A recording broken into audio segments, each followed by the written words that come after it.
United, I just feel like the talismanic effect of CR7, the gold standard of fitness and work ethic himself. I mean, like personified, is hard work.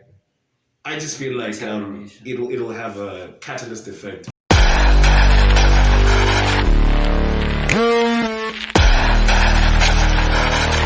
The Premier League fixtures for this weekend's games. Okay. So first we're gonna start with Arsenal versus Norwich.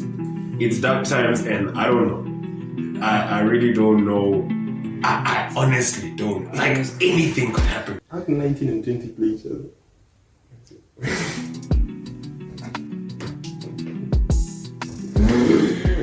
I wish. So I'm just like, I hope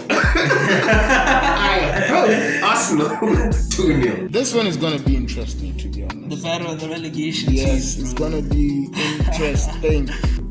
That's a big game. Some of you guys. That's a big game, honestly. It's Champions League football right there. Some of you guys watching. Champions League. I hope, as a fellow rival of Arsenal, since I didn't laugh Don't kick a man while he's down. I'm not cooking. Let me finish. Like, I want to see them rise, like those days of Arsenal, when you hope that they lose, but then they break your heart in the last minute and Sanchez get that goal. And with that shady defense, that suspect defense of Arsenal, I know that Pookie is going to score a hat-trick. Maybe I should even get Pookie in my FPL. Triple captain Pookie if you have Pookie. Just take our advice. Since Arteta, I think, is the major cause, and he has his final month as Arsenal manager. I hope that he loses so that they fire him and get a better coach so that they can rise back up to the top. And the way Norwich play football and the way Arsenal play football, they're both very constructive, but they don't convert. They just move the ball slowly when they get on the box, on the edge of the box. The final third, they move the ball slow. I always try to keep it 100. And the realist in me is just like, could be a boring 1-0 to Norwich or a thrilling 5-3 win to Arsenal. But I don't really see Norwich getting a result from this Arsenal game because the pressure is on Mikel Arteta and Arsenal. I don't know. This game is at the Emirates, bro. So these Arsenal fans are going to. Anything is possible, dog. Arsenal fans support when their team concedes. Smith Rowe and Odegaard shouldn't play together yet because tactically are not on that level yet. The players haven't adapted, so I just hope they lose, but I feel like it's gonna be a score draw 2-2. This thing can't drag any longer. I feel like the more L's Arteta gets getting, they're gonna come for his neck and fire him. For real. Like you're playing, your first excuse was you're playing champions. Now you're playing a loser like this. But you lose. If Arteta is not getting sacked, forget about Ole Gunnar being sacked. We have the Red Devils coming up against Newcastle. That all happy boys and girls worldwide. Man United versus Newcastle. The noisiest club in England. Everybody needs to be watching. They got 5-time Ballon d'Or winner. Do you think Ronaldo is going to start? I just feel like the talismanic effect of CR7, the gold standard of fitness and work ethic himself. I mean, personified, is hard work. I just feel like it'll have a catalyst effect and it'll really charge them up. I just feel it'll take them to that mentally, because sometimes physically, you're a football player in the best league, but your mind, you don't have that extra, you don't go the extra mile off practice, stay around, and they've got an old head and he's still banging goals. He needs to score a brace. He's starting. There's no way. Who's benching Ronaldo? He scored the late minute. 24th minute header to win the game for Portugal. It's saying that says talent doesn't take you to the top, but character does. Facts. And he is character himself, Cristiano Ronaldo.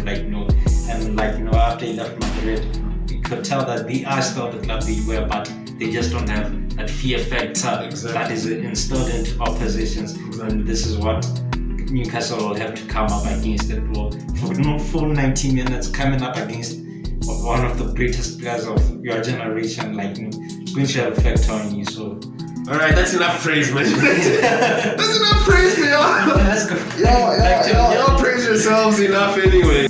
Newcastle might have been having the best time of their lives right now defensively. So, and they're going up against Champions League around.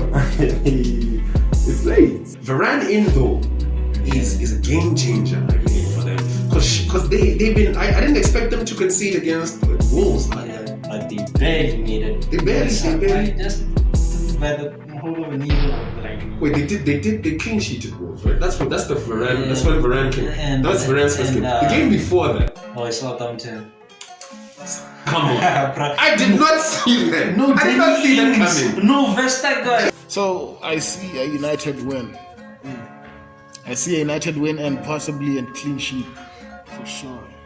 But it will depend on the midfielder because they have dangerous guys.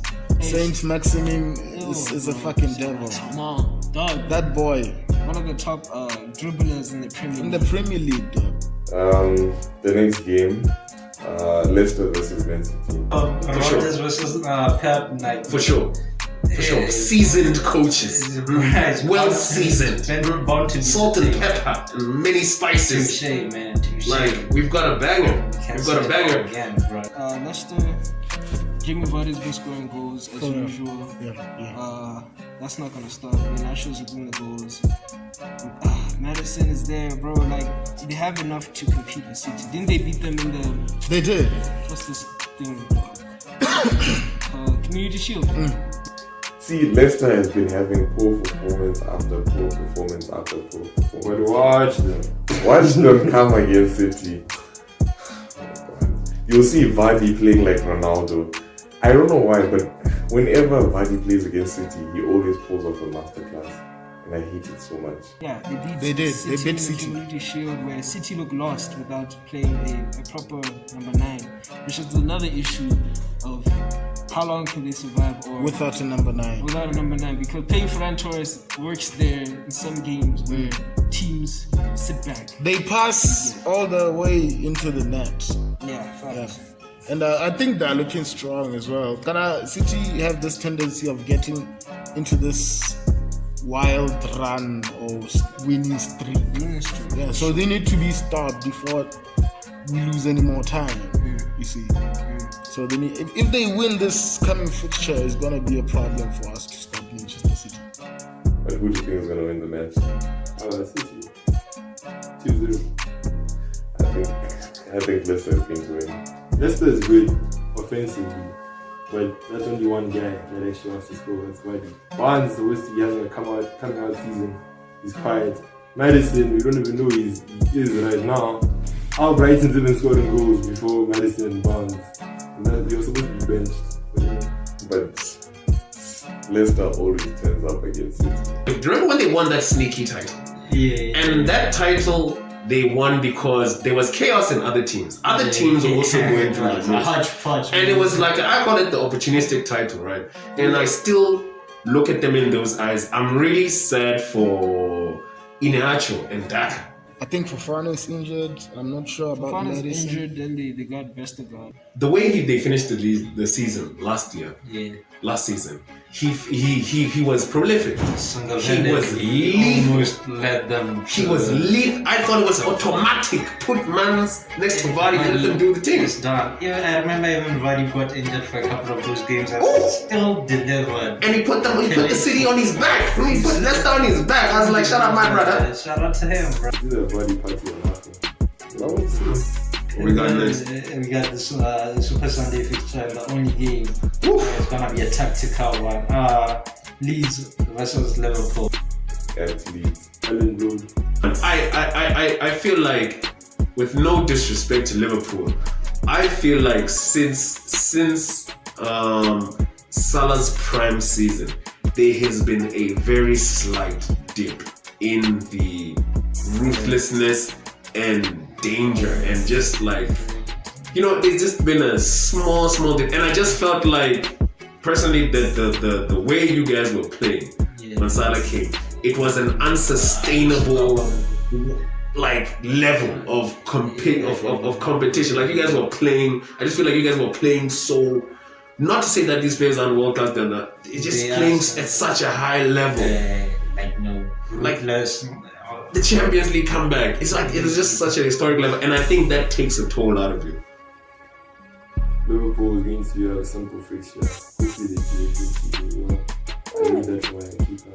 Remember what happened when they were at Ellen Road last season? Ben James went to a base. Do you think he's going to start? I don't even know. That's another useless signing I want to mention.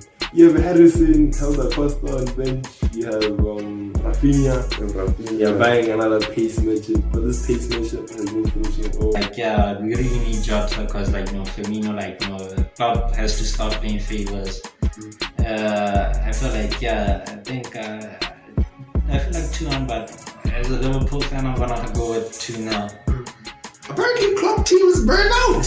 Like that pressing. That pressing takes a toll out of a man. Like now the ball patch from all that pressing is accelerating.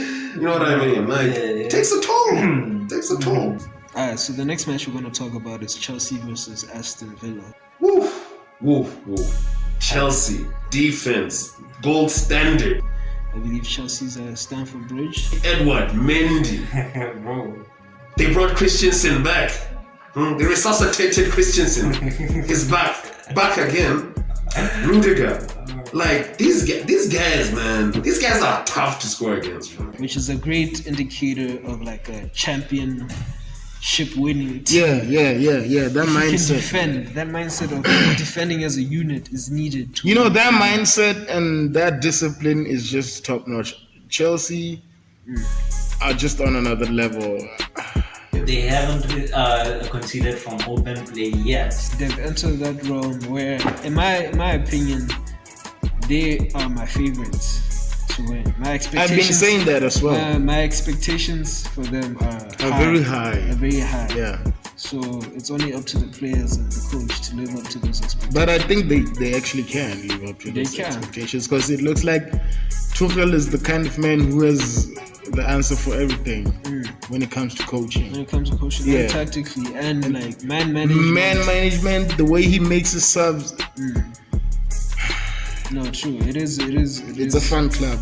But let's bear in mind that Aston Villa, tactically, they have a great coach. They beat them in the final game of last season. I'm not sure how they played first leg, but I think Aston Villa still edged them out. But they got. Let's bear in mind they got signings now. Danny Ings, For sure. The game done changed. Leon Bailey. The game done changed. Everybody got better. The championships player of the season, Emiliano Buendia. They're also on their own streak. Yeah. Who Aston Villa, right? Yeah, they're also on their own streak. They're also on their own streak. They've acquired some players off the Grealish money. And I'm just wondering if they'll be able to bypass that back three. Jack Grealish, but still. No, Martinez. International duty. Yeah. I think he's gonna get a COVID 10 days. What's it, quarantine? When he gets back? I think Argentina is already soon, right? Buendia too. So their creative spark and their best keeper. I'm just and men like Romelu. Romelu is going to. I just feel like he's gonna eat. Do they have strong centre backs? Tyrone Mings and who? Is he strong? Tyrone Mings. Can he hold off Lukaku? He can definitely compete, but I don't think he will win against Lukaku. That's what I'm. Because I know that Van Dijk can hold Lukaku and Varane can hold Lukaku as well. Doesn't match them physically. Match them physically and their pace. I hope we get a shocker. I hope we get some, because I hate when these teams go on runs, big clubs go on runs and their fans start getting crazy. You know what I hate when that happens. I hope they get a little bit of humility. We live for these shockers, bro. Underdogs. No. I'm going with Aston Villa 2-1.